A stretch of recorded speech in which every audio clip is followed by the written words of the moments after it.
Welcome to the Chaos Sector. We return to the Matrix. If anyone has followed, they would see the frame being revealed slowly, but surely.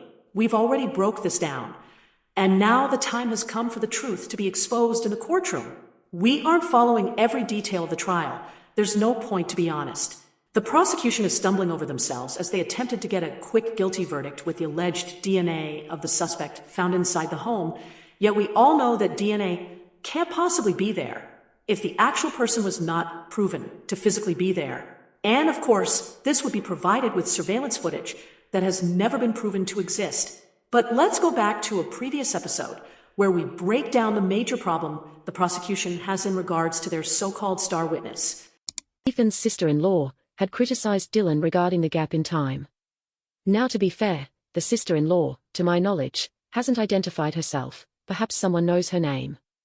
But then again, if you criticize one of the survivors, and you're a relative of one of the victims, of course the mainstream media is not too excited in hearing what you have to say. No media outlet will give her that much-needed interview, because it keeps the criticism constant, regarding the survivor's actions and decisions that night, and the following morning. But we focus on what Dylan told a source, which was completely different what was released in her affidavit. Let's go over this one more time. Quote, "A survivor of the University of Idaho killings allegedly thought the noise resulted from partying, asked the victims to quiet down, and mistook the killer as a guest," a source exclusively told News Nation. Now briefly, we understand News Nation has been more of a detriment to the case, but we don't focus on them specifically here. We focus on who is giving them this information, which would be a law enforcement source. The source spoke directly with surviving roommate Dylan Mortensen, who allegedly yelled about the noises heard during the killings, because she mistook it for partying. Mortensen allegedly first heard noises around 4 a.m. She opened her door and yelled, quote, "Calm down, you're being loud, I'm trying to sleep," unquote. She then closed her door, and locked it, according to the source.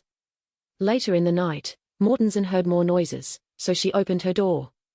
She saw the killer walking down the hall, but she wasn't frightened. She assumed he was a guest of the other roommates there partying, according to the source. Now this was not in the affidavit, because it has Dylan interacting, that's right, interacting with her housemates, during the attacks. And there's more from the source. Quote, "Further information regarding the Idaho murders included Ethan Chapin's sister-in-law, revealing that Mortensen had called all of the housemates, after she heard screaming and crying, coming from their upstairs rooms." Unquote. Now it is assumed that this sister-in-law had been contacted by the law enforcement source, regarding Dylan's accounts. Now here's the kicker to all of this. News Nation has this article on their website, regarding a different chain of events from Dylan, but they never actually reported this on their actual YouTube channel. Because it raises questions, once again, about how that night truly unfolded. And it would obviously bring into question the credibility of the official affidavit released. Can the source be trusted? Did this actually happen? I'll tell you this much, even if Dylan never gave this information to that source, it's something she would have done anyway. That scenario is more likely in that home with her housemates, of Dylan interacting in some manner, to the quote, noise, as opposed to silently opening and closing her door. We extract certain words and instances from both accounts, and reveal the likely scenario. Dylan was awakened around 4 a.m., to what she assumed was Kaylee playing with Murphy upstairs. Notice it states, what she assumed, was Kaylee upstairs playing with Murphy. Just because the dog is heard barking, does this mean Kaylee was playing with him? No, so Kaylee also had to be heard, right? It doesn't clarify that she heard Kaylee talking. This would be when Dylan heard Kaylee screaming, and Murphy was barking because of it. Mind you, this would be what Dylan woke up to. That's sorted out. Now the moment when Dylan allegedly yelled to her housemates, to quiet down? This was to create a scenario where it was a party, but this is still within the time frame of the attacks. In the affidavit, it states she heard what she assumed was Kaylee say, "There's someone here, right?" Well, how could Kaylee be aware of someone in the home, before Dylan would know? If the person was heard walking around on the third floor, wouldn't Dylan also hear those footsteps, going up to that third floor? The stairwell is literally right next to her bedroom. And since she was already awake, and inspecting noise in the home, surely she knew that someone was walking upstairs. Mind you, this would be before, I repeat, before that intruder reaches Kaylee and Madison, they are walking up the stairs. And of course, in the source's accounts, Dylan heard screaming from upstairs. which she thought somehow was partying. The source is fabricating her accounts as well, but they can't hide everything. Then, Dylan heard crying from Zena's bedroom, as she once again opened her door. With this door opened, or cracked, she heard a male's voice say, quote, "It's okay, I'm here to help you," unquote. In the affidavit, it doesn't state that Dylan had closed her door after the second time, which was when she heard cries from Zena's room. It alludes to it, but because details are important, it needed to be clarified that Dylan had closed her door once more, after hearing cries from Zena's room. But then, it goes on to say, Dylan opened, yes, opened, her door for the third time, and this is when she saw the male. Notice how it says she opened her door for the third time, but doesn't clarify that she had previously closed it after the second time? This is because, the second time she opened her door, she never closed it. She kept it cracked, listening to what was going on. And we can suggest, she never closed her door at all, to be honest. Curiosity kept that door cracked, from the moment she heard screaming upstairs. Quietly listening to what was going on. She was clearly not one of the targets, because she would have been the first person attacked, as her bedroom is the first one spotted around that second-floor entrance. And with that being said, it seems apparent that Dylan had knowledge of what would happen that night.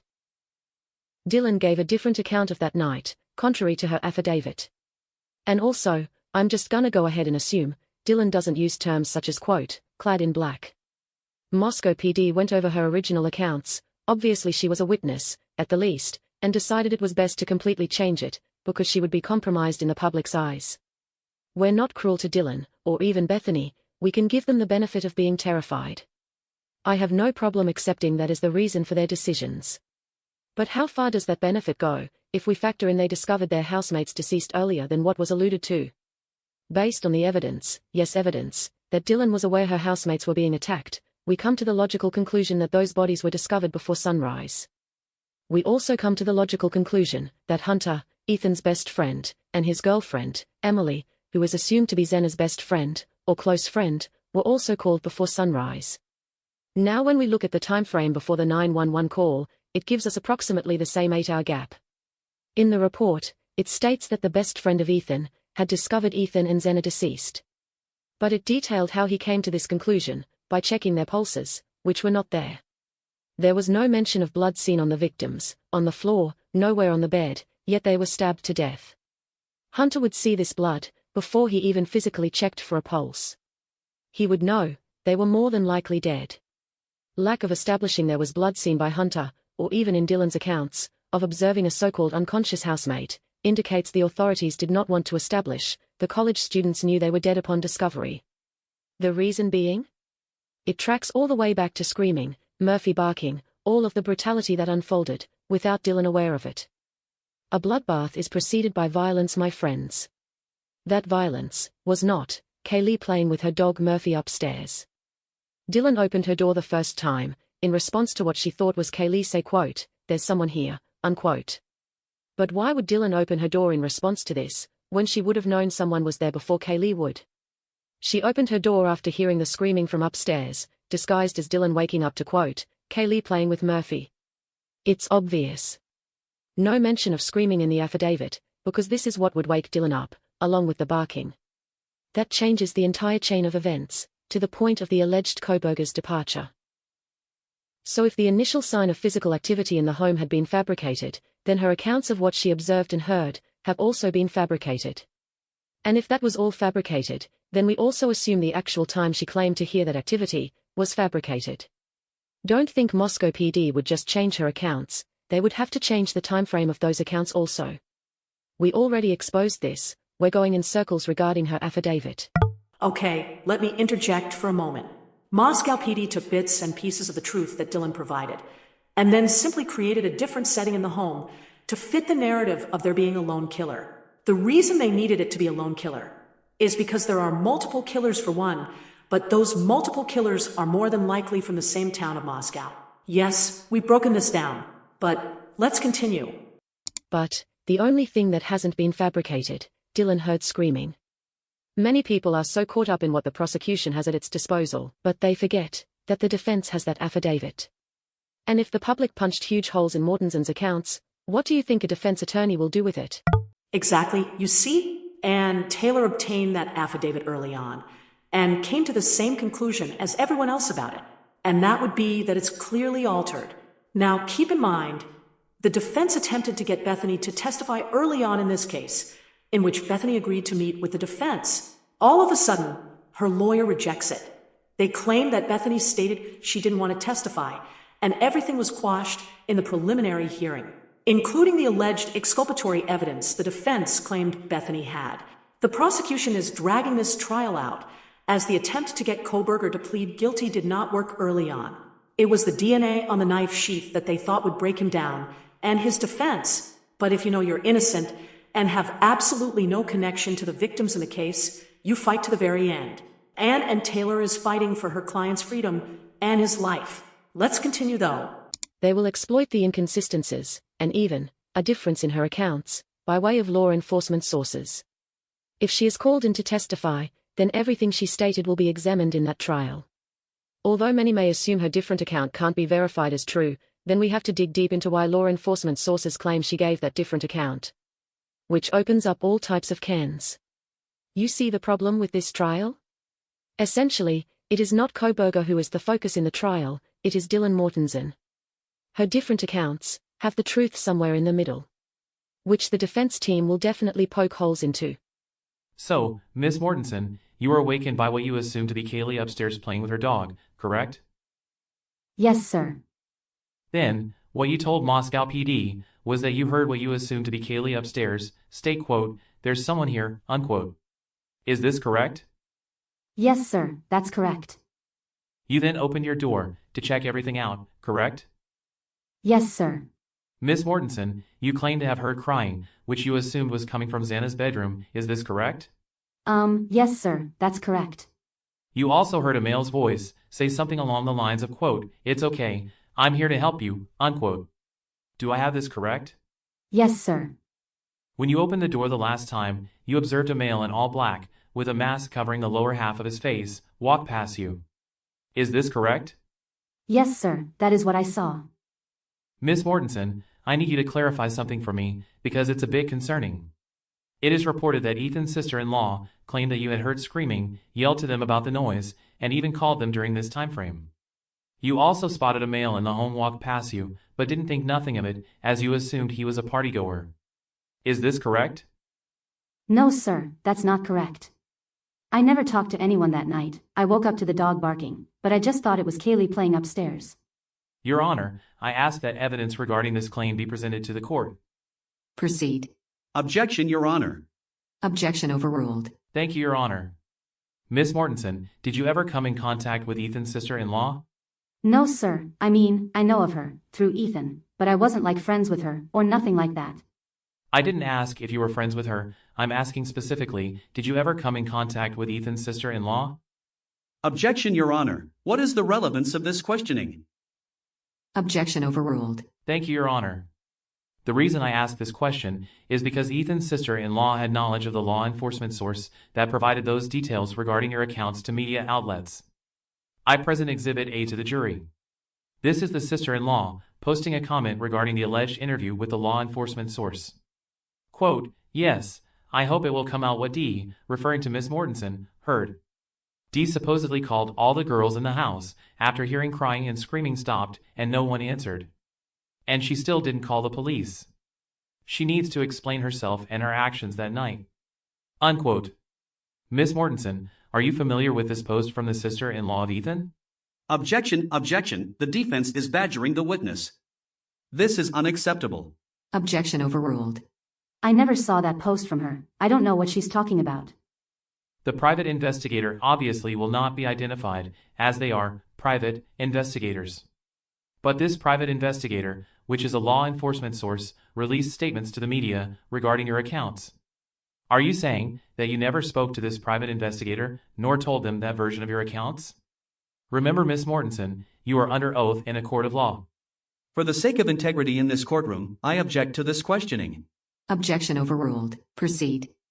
I never told them anything different. I don't know where that story came from. But you did speak to that private investigator. You stated you never told them, referring to that private investigator, anything different.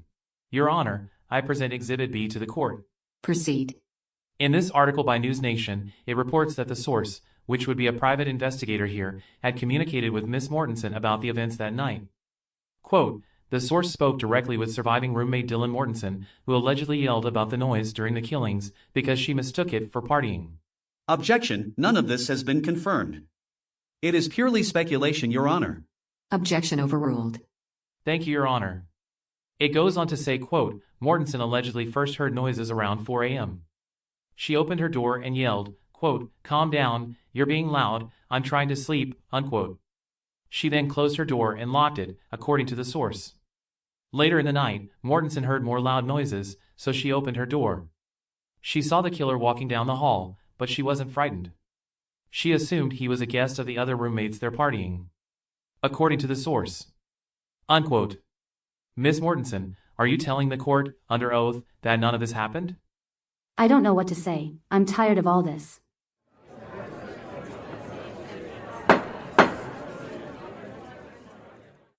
To the people of the jury, it is obvious Miss Mortensen's accounts are not credible based on conflicting accounts provided.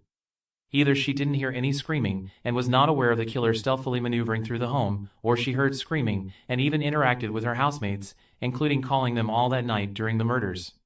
In her affidavit, there is no mention of hearing screaming or any interaction with her housemates that night. Also, we can't verify that Miss Mortensen was frozen in a shock state because another account has a different perception of the male in the home. Was she frozen in a shock state, or someone she thought nothing of as a partygoer? If the prosecution believes this is speculation, well, I guess we will bring that private investigator as a witness to corroborate these claims. Until we establish the truth, I ask that the jury consider Miss Mortensen cannot be deemed a credible witness due to the conflicting accounts. Objection, Your Honor, none of this has been confirmed. Objection overruled. I can't allow him to slander my client's image this way. No further questions, Your Honor. This is the chaos sector. Now, that was a simulation of what would happen if Dylan testified. Here's likely what we have. The official affidavit is bogus. I mean, literally everything is fabricated. It may have some bits in there that are true, but the main information has been concealed. And Moscow PD just filled in the blanks to protect Dylan. You have to remember, this same police department never provided Dylan's whereabouts prior to the murders, but everyone else, including Bethany, was accounted for. So it's obvious they are protecting Dylan, who is protecting, associated with, or even had conspired with the real killers. Let's be honest here. Either Dylan has blood on her hands as an accessory to the crime, or she may have blood on her hands who was a part of conspiring against those housemates. It seems most people in the true crime community don't seem to focus on this issue, right? This is the core of your investigation into the case. If you know where Xana and Ethan were, Kaylee and Madison were, and also where Bethany was, but not Dylan, isn't it extremely important as to why her whereabouts weren't provided like everyone else? Of course, that's the trail to the truth. You have to stay on this trail because it leads to the killers. Again, everyone exposed Dot for pretending to be at the neighbor's home that night. And the following morning, yes, Dot was exposed for doing such, but they also went on Melissa Jade's stream and explained why they did what they did. What we got from that was Dot got paid to pretend to be a neighbor who witnessed and heard things, but this was to protect the actual neighbor who had witnessed and heard things, you see. It makes sense after all, nobody has spoken out about the murders. And just like Dot stated, the individual won't be held accountable for speaking out because how could anyone know they spoke out unless it would be Dot and their circle who would reveal this? It's about the claims Dot made. We don't care about their personal life of scamming or whatever. The same with WSU Kim. Nobody can confirm what the heck that lady knows, but one thing you can confirm is that she knows something. And the information she provided, regardless of what she could be deceiving the public about, is all that matters to the chaos. Because we take the information and match it to what we're investigating. If it fits, well, that's how you put pieces together. You see? Now, Ann Taylor challenged several issues, such as how the prosecution got the DNA, violations of a citizen's privacy, illegal seizures, and such, but the main issue is not about Koberger's DNA and how they got it. I know that may sound absurd to some, but hear me out. Of course, that's important, but Ann will go in circles with that issue. Rather, she should stay focused on the other male DNA samples that were collected, yet weren't identified, or at least weren't publicly identified. If you have other male DNA samples discovered at the crime scene and they aren't identified, then brought in for questioning by law enforcement, Then this is disregarding those males whose DNA was found at the crime scene. Now, what law enforcement agency would disregard DNA at a crime scene? Law enforcement who covered up the murders, it's simple. Do you remember the detectives who found the black coat Madison was wearing that night? What did they do? That's right, searched the coat, pulled what looked like a weapon out of it, and threw the coat onto the ground. We went over this, but again, the fact that they were on Taylor Avenue, in that specific spot where the unmarked cruiser was, proves that there was evidence left there. But that evidence was concealed and definitely wasn't mentioned in the mainstream media. Anne needs to bring all of this out, or how Dylan has several different accounts of that night, yet the affidavit does not include any of the other information that she provided to investigators during the time of the murders. If there are different accounts, then there are different scenarios. And if there are different scenarios, then how can you give credit to Dylan's description of the alleged killer if there are different scenarios she provides? Remember, in one scenario, Dylan was not frightened by the male. She thought he was a party goer. This was reported by News Nation as she provided this information to a private investigator. Yet her affidavit claims she was frozen in a shocked state as the creepy guy with bushy eyebrows walked right past her. But let me mention this, the claim about Dylan thinking there was some sort of party is also fabricated. They can't reveal that she knew her peers were being attacked. But then again, the mainstream media reported that Dylan and Bethany were texting each other during the murders. This was damage control, as at this point, many had already concluded Koberger was being framed, and the housemates were either involved or knew danger was present.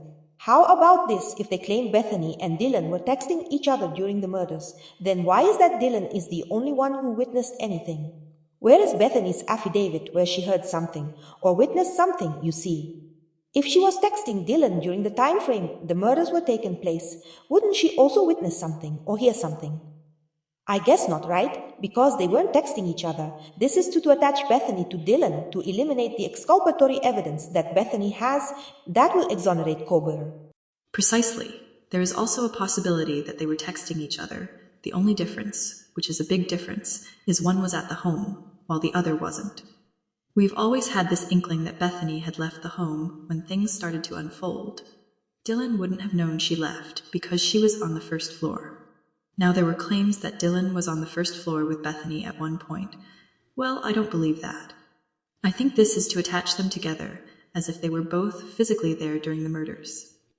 If she has exculpatory evidence that will exonerate Koberger, then this eliminates Dylan's entire affidavit for one, but it also isolates her in the home, based on her fabricated accounts of what unfolded. In addition, as mentioned, Dylan is the only housemate that wasn't accounted for prior to the murders. Her whereabouts are a mystery. If her whereabouts were not provided prior to the murders, then she is a suspect. I know many may not want to reach that conclusion, but there is no other explanation or conclusion. And based on this, we have Dylan ruled a suspect and Bethany holding exculpatory evidence in favor of the defense. They definitely aren't paired together, like the mainstream media attempted to do. Remember, they intimidated Bethany out of meeting with the defense early on. She was willing to cooperate with the defense. It said nothing about Bethany working with the prosecution, you see? The prosecution doesn't want anything to do with Bethany because they know a testimony from her destroys their case. Now, Anne did touch on this in how Dylan has provided a totally different account, contrary to the official affidavit. If Dylan testifies, the defense will definitely destroy her testimony. If her testimony is not credible, then the description she gave, which they claim matches the description of Koberger, is also not credible. And Moscow PD is put in the hot seat for fabricating an affidavit, along with not providing Dylan's whereabouts prior to the murders. As we've broke down, they are literally sitting ducks. This is why the prosecution is relying on the DNA, nothing else. Or how the prosecution has yet to provide any evidence via surveillance footage that physically shows Koberger's vehicle entering and leaving that neighborhood before, during, and after the murders. Without this surveillance footage providing the proof, you can't place him in the neighborhood. If Anne stays hardwired on demanding this from the prosecution, they will crumble. To this day, in over 2 years of this case, those additional males have not been identified to the public, yet their DNA was discovered in and around the home. To this day, in over 2 years of this case, there hasn't been any surveillance footage released, showing a white Hyundai Elantra enter the neighborhood on King Road. There have been claims the footage exists, but just like the slogan for Missouri, you have to show me to convince me. Well, we checked the slogan for the state of Idaho, and it's phrased Esto Perpetua, or in English, let it be perpetual. How fitting, they are perpetuating a false reality that there is evidence against Koberger without showing it. The only surveillance footage that exists is footage that hasn't, I repeat, hasn't been released by Moscow PD, and that would be the Linda Lane surveillance. Going back to our investigation, if this was Koberger's vehicle, Moscow PD would have released that faster than you can blink your eyes. But it wasn't released to social media by authorities. There was a claim that a quote scammer scammed the landlord, convincing them to hand over the footage. Now, this is where the fuckery got really out of hand. Because there is no way the landlord would give that surveillance footage to anyone without verifying their credentials. They're not giving it to some so-called true crime investigator. They're not giving it to some so-called journalist. That surveillance is near the crime scene and has video and audio evidence that law enforcement needs. The landlord would contact law enforcement or the FBI and notify them about someone who is requesting that they give them that surveillance footage the night of the murders. You're not handing over surveillance footage from your apartment complex that has vital evidence to some random person. So if it wasn't law enforcement or even a private investigator, then who the hell approached the landlord and convinced them to hand over that surveillance? A conspirator, that's who. And we presented the theory that it was none other than the FBI. But they told the landlord to make it seem like it was someone, quote, random. Why would they do all of this? Because that footage was used to place Koberger in the neighborhood. Remember that Linda Lane surveillance was leaked, but it was after Koberger had already been arrested and charged for the murders. Oh yes, we went over this. They edited the vehicle to make it appear to be a Hyundai Elantra. Some have claimed this theory is absurd, right? Well, if it was a Hyundai Elantra and Moscow PD put out a bolo for this vehicle, why didn't they release the surveillance footage from that camera? And the next door neighbor's camera, even if you hadn't officially identified the make and model of the vehicle? A bunch of entangled fuckery. Now that's one problem. Then we have the security camera footage from next door.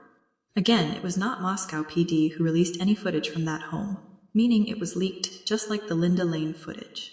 Ugh, all of this should be exposed by Ann Taylor in trial because it's so disgusting. Now, Ann did point out that the alleged surveillance footage that the prosecution has is a collection of different cameras from different locations and not directly from the neighborhood. But she needs to go for the jugular and demand that the prosecution provide surveillance footage from the neighbor's camera, showing Koberger's vehicle physically in that neighborhood.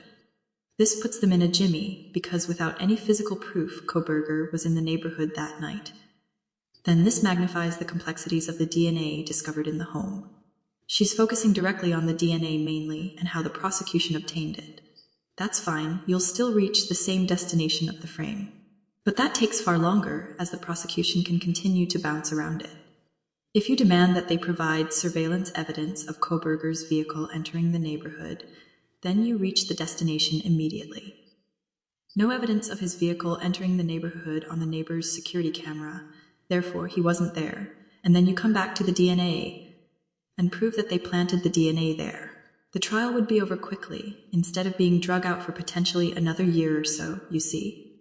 Keep in mind, the prosecution has not utilized the Linda Lane surveillance as their physical proof. His vehicle was in the neighborhood. Moscow PD has not utilized it, so where is the surveillance footage they claim exist? If the FBI identified a 2011 to 2013 white Hyundai Elantra in the neighborhood, but this so-called evidence hasn't been released, how can the public confirm that vehicle was spotted? They can't. Dylan is a suspect, this is confirmed. Many may not want to present this on their channels, but if you're investigating, then you have to call a spade here. We point this out once more. Dylan's whereabouts were not provided. Dylan has multiple versions of her accounts with an affidavit that clearly is fabricated. Bonnie was the DoorDash driver. Some may be on the fence about it, but the crack employee described a female with dark hair who was the dasher. And she had ordered and delivered it for Xana. If she ordered it, then Xana didn't. Okay, that automatically creates a suspect. Yet the DoorDasher was not identified in the police report, but the private driver was. Oh, that shape-shifting private driver. It's claimed that the private driver, better known as Batman, is an older man named Eric Grower from Pullman, Washington, right? Well, JLR pushed the narrative that it was Eric Gower from Moscow, which we knew it wasn't, but nevertheless. Here's the problem with even the Eric Grower from Pullman. In the interviews with the mainstream media, this person stayed anonymous, right? But he didn't stay anonymous with the authorities. Stay with me here. Surely the authorities would ask him if he wanted to keep his identity private, just like they did with the DoorDasher, right? You see, in his interviews, he claimed that he didn't pull entirely into the driveway because he feared possibly being robbed. But in the same breath, he described the town as being so safe that everyone left their homes unlocked. Now, which was it, hey Batman?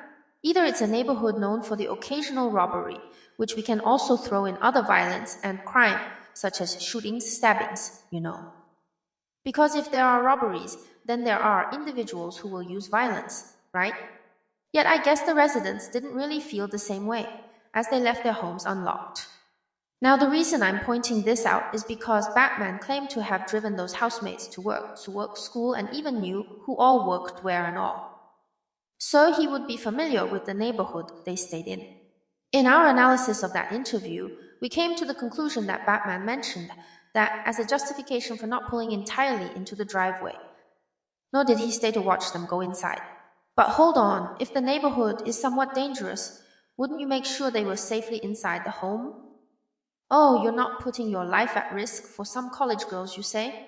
Well, he must have had a change of heart, because after the murders, he claimed that the girls he dropped off would ask him to step inside the homes to make sure it was safe, and he did it. Where did you get the courage from after the murders that you didn't have before the murders? With no proof that any criminal activity existed in that neighborhood you were so concerned about. You see, based on Batman's own accounts, the neighborhood was a scene from Mayberry, no worries at all. But at the same time, in a neighborhood he was familiar with and was familiar with him as a private driver, he was scared shitless of being robbed. His accounts didn't add up. Now the key to his interview, of course, was him not pulling entirely into the driveway and not watching the girls go completely inside. Now that I think about it, this would be around 1:56 a.m. when they arrived back home. Is it possible that this is when they were attacked, perhaps grabbed by males and pushed inside the home? It aligns with the narrative that Batman was so scared to pull into the driveway and not watch the girls go completely inside. He drops them off, but as he's preparing to leave, he witnesses them being grabbed and pushed into the house and literally burned rubber getting out of there. Oh, we're rumbling down the hill with this theory, you say? Well, because his accounts that night are suspicious, then suspicious activity comes right along with it. Oh, and what about the security camera screenshot displaying the time of 1:56? Where's the actual footage? Kaylee's sister claimed she viewed it, yet if the screenshot was leaked, where is the footage? If you can leak a screenshot, you can leak the footage. Oh wait, you can't, because it doesn't show Koberger's vehicle anywhere in that footage. Then he claimed he dropped the girls off at 1:45, but Olivia so-called corrected this time, claiming she saw them being dropped off at 1:56. Now from that camera angle, she would have to know what vehicle he drove, which arrived back at 1:56, right? But this vehicle has not been identified. The eerie thing about this is, how could Batman claim he dropped the girls off at 1:45, which he told Moscow PD this time originally?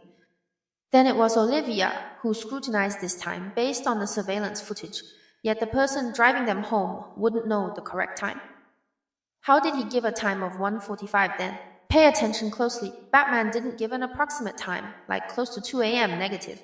He gave a specific time of 1:45, which according to Olivia was 11 minutes off. He didn't claim he picked them up from the grub truck around 1:45. Oh no, he said he dropped them off at home at this time. So how the hell does he not know the time he dropped them off? But Olivia knows this based on security footage, but he can give a specific time of 1:45. Again, to make sure we're all on the same page, Batman did not, I repeat, did not state that he picked the girls up from the grub truck at 1:45. And that's not used loosely to be conflated with physically dropping them off at their home, you see. Something happened at 1:45, I think that's the problem. If we go back, isn't this the time that Ethan and Xana had left the party? Yep, the report claims Bethany saw them at the Sigma Chi party from 10 p.m. to 1:45 a.m. On a side note, as we mentioned, Bethany didn't see them at the party. For damn near 4 hours, she's literally at the party with them. Can't say the same for Dylan. We don't know where the hell she was. Ethan and Zana, and I guess we include Bethany, leave the party around 1:45 a.m. Wait, let's go back over something. In one report, they have Bethany arriving back home around 1 a.m. and Dylan also arriving around this time. But if another report has Bethany seeing Ethan and Zana at the party from 10 p.m. to 1:45 a.m., what time did Bethany arrive at home? Now, this nonsense can cause a headache for an investigator because you have to weed through the bullshit and extract the most logical information out of it. Here's what I think. Bethany was at the party from 10 p.m. to 1:45 a.m. and arrived back at home with Ethan and Zana. Kaylee and Madison arrived around the same time, and there were individuals at the home when they all arrived. And this, my friends, is the exculpatory evidence that Bethany has. Dylan, who is reported to arrive back at approximately 1 a.m., was the only housemate there with Bonnie and Clyde. Yep, that's my theory, and I'm sticking to it. And this is why Dylan's whereabouts were not provided and the DoorDash driver was not identified, because it's Bonnie, and Dylan was with Bonnie and Clyde prior to the murders. And although many have exposed Dot as not being credible, the information or claim has the neighbor, which they pretended to be, spotting Dylan, Bonnie, the black man, and two other males standing on the porch smoking marijuana the following morning. If everyone disregards Dot as they've been exposed for being a scam artist, do you also disregard that claim? Because this is specific information about individuals that Dot would have to know about, right? If you claim Dot made it up, then this means they framed Bonnie, framed a black man, who would be Clyde, framed Dylan, well, not so much, but framed two other males, and made up a story about all of these individuals basically being involved in the murders. Now, some may say, yes, Dot made it all up, but you need to use your critical thinking skills here. If you're debunking Dot's claims about that night and the following morning, you're also debunking or disregarding the actual neighbors, who you know definitely witnessed or heard something. So it comes down to, is that claim more than likely what was witnessed by the neighbor? Of course it is, and you see, this supports the theory that Dot was used to tell that neighbor's story about what they witnessed. Remember, Dot confessed this on Melissa Jade's stream. So we put Dot to the side and focus on what the actual neighbor claimed. And it has Dylan, Bonnie, and Clyde, and two other males outside the home the following morning. Which is even more disturbing because during this time, those housemates are still laying deceased inside. Exactly, if someone witnessed something but is afraid to speak about it, but feels compelled to say something. How could they reveal what they witness without being identified specifically? Well, have someone pretend to be the witness of that something. You see? We noticed that everyone came out and relentlessly attacked Dot, and claimed Dot made it all up. But it seemed they were more focused on Dot, but not the actual claim they presented. That claim was hearing a scream that night, seeing Dylan, Bonnie and Clyde, and two other males, one described as a pale-skinned guy with colorful hair, and another male with his back turned wearing a hoodie, all standing on the porch smoking marijuana later that morning. Now, if many claim this is all lies, then you would suggest that Dot used individuals relevant to the case and created a setting where they were at the crime scene. Yet, for Dot to do this, they would have to know who these individuals are. Sure, you can say they grift in the true crime community and such. But the key to Dot's claims, even if many believe they're lying, is they are speaking from a place of being at a neighbor's home to witness everything. Sure, Dot's not from Idaho, was not in Idaho the night of the murders. Don't focus on Dot and their background of deception. Rather, focus on the actual setting in the neighborhood, extracting the claims Dot made from them, and use your common sense to realize that the setting is likely being told by someone who has been exposed for lying. It's the same concept with police informants. The authorities know they're criminals, but they don't focus on their criminal activity or background. They focus on the information. Yes, the information they provide in an investigation. You see? So if we bypass the criminal and deceptive background of Dot and focus on the information, you have Dylan, Bonnie, and Clyde, and based on the description, the pale-skinned male with colorful hair matches the description of Jack DeCoeur, and the other male with a hoodie on was Jack Showalter. All of these people were associated with those housemates. Dylan, of course, was a housemate. Bonnie and Clyde were the drug pushers in town, and Bonnie stayed right around the corner, basically. Jack DeCoeur's ex-girlfriend was one of the victims. Logical, he would be at the home, right? And Jack Showalter previously had warned Madison about a danger. The real neighbor witnessed this and had Dot speak for her. And Dot did it because they knew people would come out and debunk them. Yet, the information was the key, making sure it was put out there for, guess who, the very true crime community to investigate. Now we presented this setting in the previous series, extracting the information from Dot, aligning it with our investigative work, and it supported the theory more, that those individuals were involved. Dylan's whereabouts were not provided. Clearly her affidavit was fabricated. The DoorDash driver was not identified. The crack employee described Bonnie. As the DoorDash driver, Bonnie's parents stayed not too far from the victim's home. I mean, there's too many, dots that connect with these individuals to the cover-up. Now, if Bonnie and Clyde were drug pushers in town, and Batman claims he feared being robbed, it's logical that he knew about the drug trafficking in town also, right? Yes, it's coming together. Batman knows who was involved in the murders because he saw them when he dropped the girls off. And this is why he hauled ass out of there, spotted on surveillance, speeding down White Avenue, leaving Taco Bell. Oh, this is all speculation, right? Fine, but the vehicle is traveling westbound, from the intersection of White Avenue and Blaine Street. There is a Taco Bell on Blaine Street. Batman claimed he went to Taco Bell after dropping the girls off. But here's the kicker, that vehicle was spotted on surveillance at 3:45 a.m. Now this would be the time those housemates had been murdered.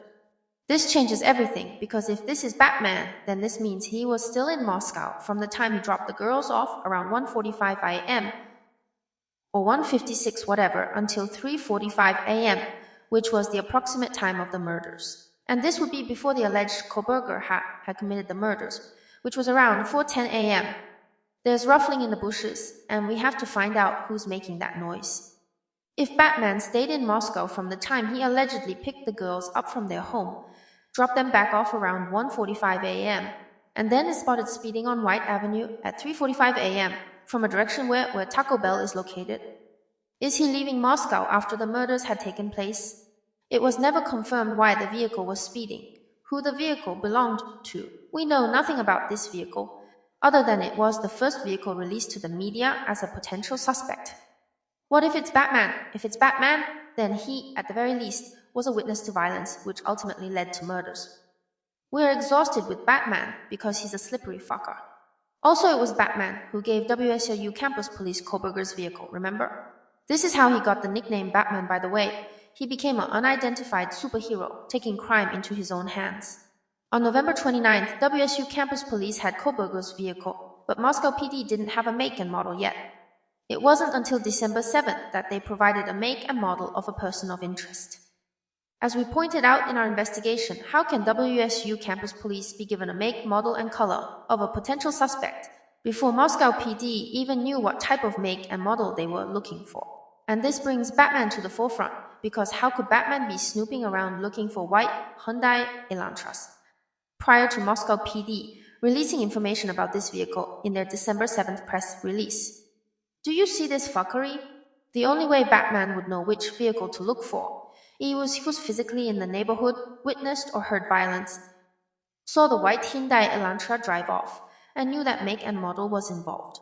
Or we can suggest he knew which make, model, and color of vehicle to look for prior to it being identified, because he himself was driving a white Hyundai Elantra, then drove that vehicle to Eugene, Oregon, and crashed it there. The path is logical. Vehicle spotted speeding down White Avenue, heading out of town, gets dumped off thousands of miles away in Eugene, Oregon, used as a decoy to throw everyone off while the frame was being carried out. If you missed it, Batman was a part of the frame job against Koberger. Mind you, again, Batman was searching for a white Hyundai Elantra before Moscow PD had the vehicle identified. So everything presented here falls within the realm of possibility. You know, that's enough for this episode. We broke all of this down, not letting this piss me off. In conclusion, Ann Taylor has a loaded deck, and it's time to prove the prosecution is bluffing. The prosecution can't use any surveillance footage, because there is no surveillance footage that shows the defendant in the neighborhood. They can't prove a motive, as they themselves stated. It was social media and mainstream media speculation. They definitely can't use the star witness, because she can't get her story straight.